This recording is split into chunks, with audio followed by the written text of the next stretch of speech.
إنا عرضنا الأمانة على السماوات والأرض والجبال فأبين أن يحملنها وأشفقن منها وحملها الإنسان الله رب العالمين বলেন আমানতকে আমি আল্লাহ রব্বুল আলামিন সাত তবক আসমানের কাছে পেশ করেছিলাম, তারা গ্রহণ করে নাই। সাত তবক জমিনের কাছে পেশ করেছিলাম, জমিন আমানত গ্রহণ করে নাই। পাহাড় পর্বতের কাছে আমানত পেশ করেছিলাম, পাহাড় পর্বত আমানত গ্রহণ করে নাই। ওয়া হামালাহাল ইনসান, মানুষ আমার দেয়া আমানতকে গ্রহণ করেছে। যে আমানত আসমান আর জমিন গ্রহণ করে নাই, সে আমানত মানুষ গ্রহণ করেছে। এই জন্য আল্লাহ রাব্বুল আলামিন বলেন, ইয়া আইয়ুহাল্লাযীনা আমানু লা তাখুনুল্লাহা ওয়ার রাসূলা ওয়া তাখুনু আমানাতিকুম ওয়া আনতুম তা'লামুন। হে ঈমানদারেরা, আল্লাহ রাব্বুল আলামিনের সাথে তোমরা খেয়ানত করবা না, রাসূলের সাথে তোমরা খেয়ানত করবা না, আর তোমরা পরস্পরের সাথে আমানতের খেয়ানত তোমরা করবা না। আমানতকে তোমরা আদায় করো।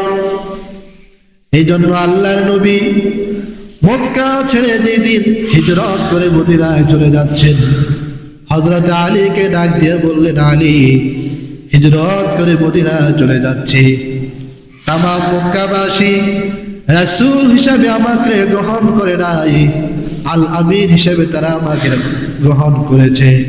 হে আলী, তামাম মক্কার মানুষের আমানত তারা আমার কাছে রেখেছে, তাদের আমানতগুলা আমি হিজরত করে মদিনা চলে যাওয়ার পর তাদের সকলের আমানতগুলা সকলের কাছে তুমি পৌঁছে দিও।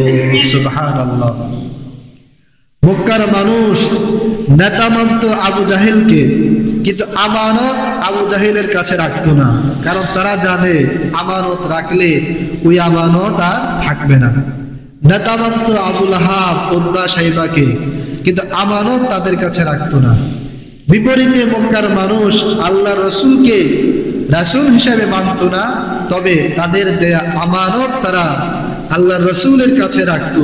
তারা বিশ্বাস করত যে তিনি কখনো আমানতের খেয়ানত করবেন না। কিতাবের মধ্যে এসেছে, এক যুদ্ধে যুদ্ধ চলছে, মুসলমানরা যুদ্ধ করছে, কাফেররাও যুদ্ধ করছে। এমত অবস্থায় একজন গরীব রাখাল সাহাবী, তিনি মুসলিম হন নাই, আল্লাহর নবীর কাছে আসলেন, ইয়া রাসূলুল্লাহ, ইয়া হাবিবাল্লাহ, ওগো আল্লাহর নবী, আমি একজন রাখাল, ছাগলের রাখালগিরি করি, আমার মালিক কাফের, পলায়ন করে আপনার কাছে আসবো এমন কোন সময় সুযোগ আমি পাই না। ওগো আল্লাহর নবী, আজকে যুদ্ধের মধ্যে আমার মালিক কাফের যুদ্ধ করতেছে, সে জানে না আমি কোথায় আছি, এমন অবস্থায় আমি আপনার কাছে আসলাম। নবীজি, আপনি আমাকে কালেমা পড়াইয়া মুসলমান বানাইয়া দেন। নবী বললেন, হে রাখাল, তুমি কালেমা পড়ো, লা ইলাহা ইল্লাল্লাহু মুহাম্মাদুর রাসূলুল্লাহ। রাখাল কালেমা পড়ে মুসলমান হয়ে গেলেন। নবীজি ডাক দিয়া বললেন, তোমার সাথে এগুলা কি? রাখাল ডাক দিয়া বললেন, এগুলো আমার কাফের মালিকের ছাগল। নবীজি বললেন, হে রাখাল, তুমি কালেমা পড়ে মুসলমান হয়েছো ঠিক আছে, তবে এই ছাগল বকরির মালিক তুমি নও, তোমার মালিক। অতএব এগুলি তুমি তোমার মালিকের কাছে পৌঁছে দাও, কারণ এই বকরিগুলি, এই ছাগলগুলি তোমার মালিকের পক্ষ থেকে তোমার কাছে আমানত। আমানত তুমি তার কাছে পৌঁছে দাও, আমানত পৌঁছে দিতে হবে। আমানত তুমি খেয়ানত করতে পারবে না। রাসূল বলেন, আয়াতুল মুনাফিকি সালাসুন, ইযা হাদাসা কাযাবা ওয়া ইযা ওয়া'দা আখলাফা ওয়া ইযা তুমিনা খানা।